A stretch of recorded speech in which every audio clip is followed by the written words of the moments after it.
যাবে? কেন ভাইয়া?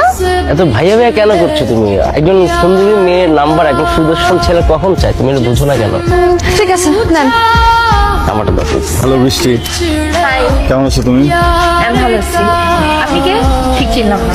সমস্যা নেই, চিনবা। ঠিক আছে ভাইয়া, তাহলে আমরা যাই। ওকে, তানিয়া বৃষ্টি। আর আমি ফোন দেবো। হ্যাঁ হ্যাঁ শিওর। ঠিক আছে ভাইয়া, বাই। মালিকা আমার সেটিং দিতে এসে তুই নিজের সেটিং দিতেছিস মানে কি? দেখ দোস্ত, একটা কথা বলি তো না, আমি না, আমি এরকম আর থাকতে চাই না, আমি সিরিয়াস হতে চাই। ওকে দেখার পরে না আমার কেন জানি নিজে খুব সিরিয়াস মনে হচ্ছে। আমি সিরিয়াসলি ওর সাথে প্রেমে পড়বো। জাস্ট তোর মতো ব্যাটে বলে মিলে গেলে না আমি ওকে সিরিয়াসলি ওর সাথে প্রেমে যাবো। তুই কিন্তু অনেক ফুল ডিপে যাচ্ছিস, বুঝছিস? এলাকার সবাই বলে আপনার নাকি পেট পাতলা। আপনি একজনের কথা আরেকজনকে বলবেন, তাহলে আপনার মনের কথা আপনি বলতে পারতেছেন না কেন? মনের কথাই তো বলতে চাই আমি। দেখো, মনের কথাটা যে বলবো এটা মনে মনে একবার ভাবছি,